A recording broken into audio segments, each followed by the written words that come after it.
All right, next up we have Bill Liles, NQ6Z from the HamSCI community, and he will be talking to us about preliminary analysis of WWV experimental tone signals.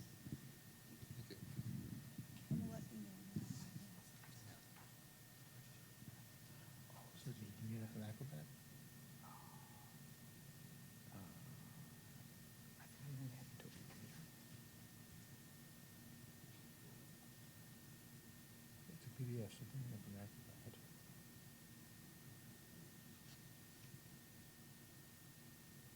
And then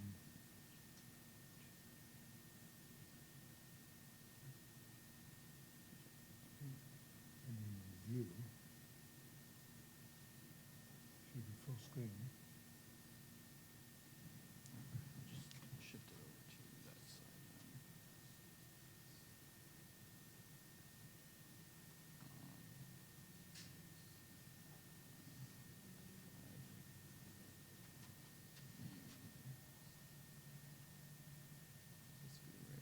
Full screen.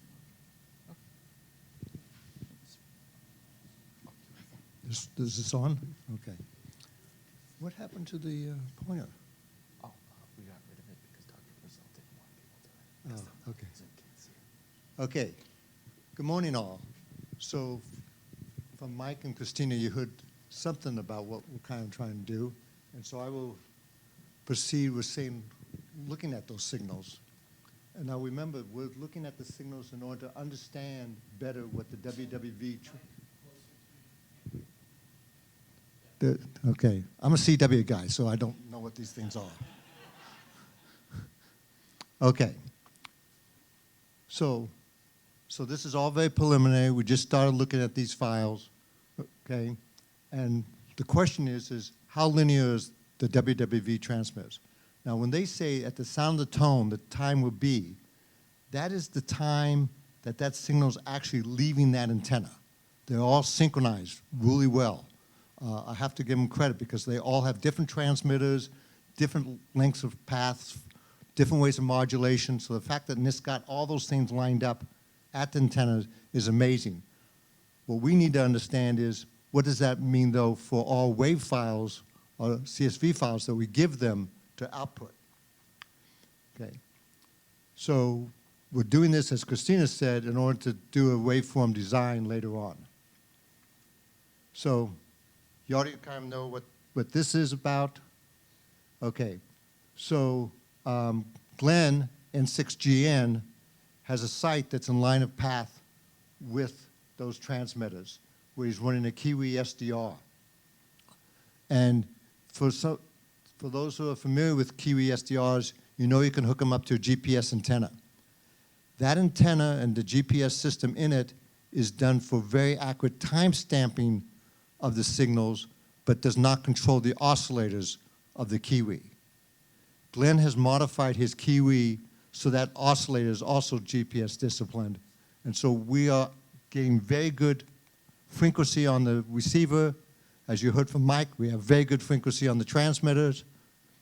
So with direct path, no ionospherics, okay? And I gotta give a lot of thanks to Glenn for letting me take over his machine and kicking everybody else off for weeks at a time. Okay, so now what we're doing is there is different tone levels that you heard when Christina played her thing at 2, 3, 4, and 5 kilohertz, start out at 0 level, and then they keep dropping at 3 dB intervals. And what we want to see is how linear was that transmitter.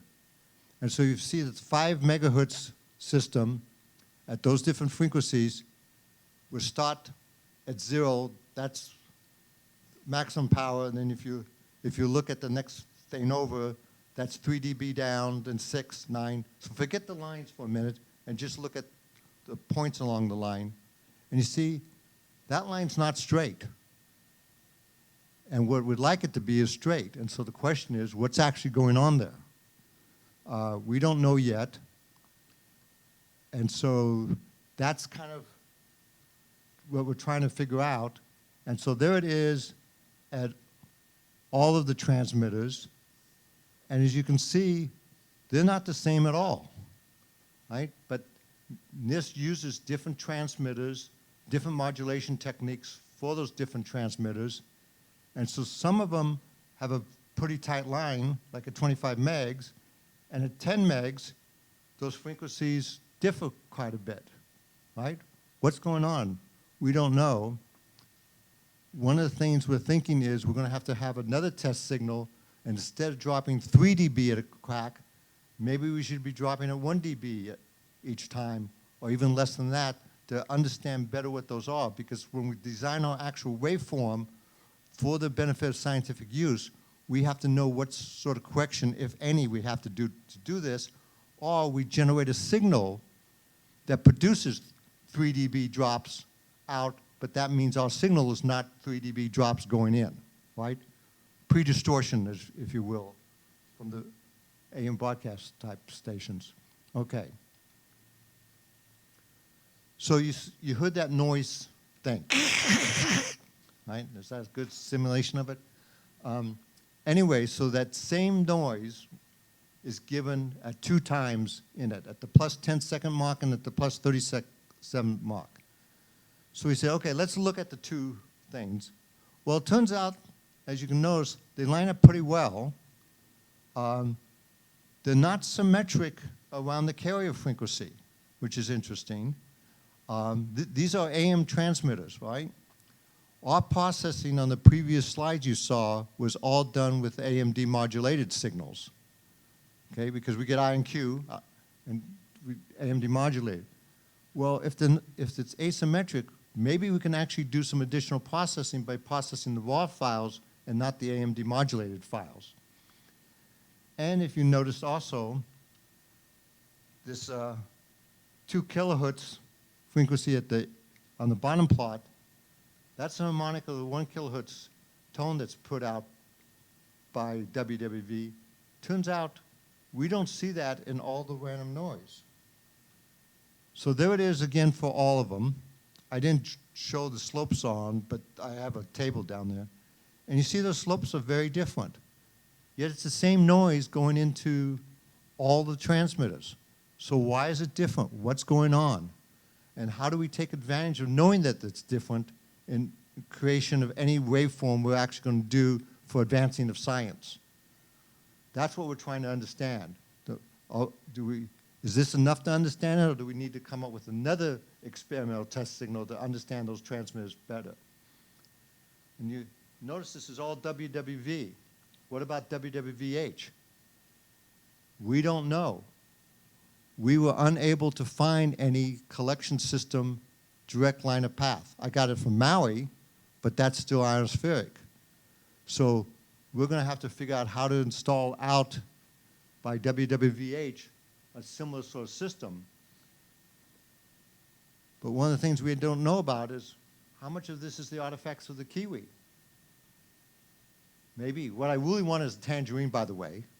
I want 2 tangerines, 1 at each place, because then I get the whole thing at one time. I don't have to worry about timings of separate things, right? So of your 10 boards, I'll take 2 of them. Okay.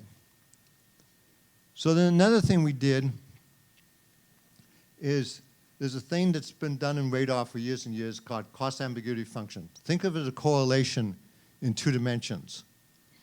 And so what we're doing is going to do that with these signals, right? Because I get the signals from 2 different frequencies, say 5 and 10 megahertz, and I can do a correlation, but I can also take that signal and shift it as if it went through a Doppler shift and see what the correlation is between 5 and 10, okay?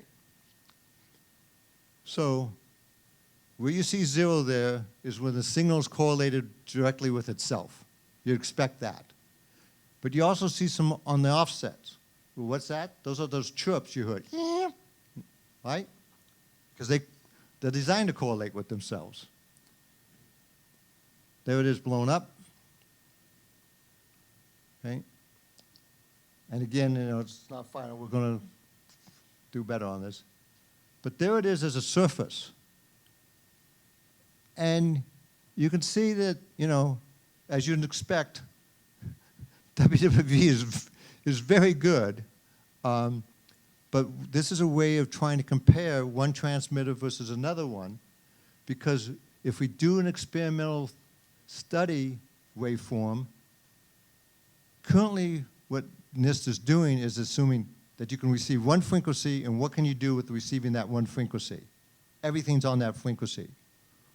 What we're asking the question is, if we come up with an experimental waveform that we can put on multiple frequencies, and the research and science is done by comparing between frequencies.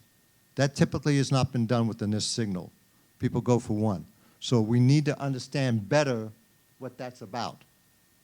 And so these are ways of doing that. That is between 20 and 25 megahertz. And like I said, you know, at the bottom, Scotty, it says Edis, but what I really want is Tangerine. And it's a better receiver and it costs less. Okay. So, any questions? No, okay. So thank you.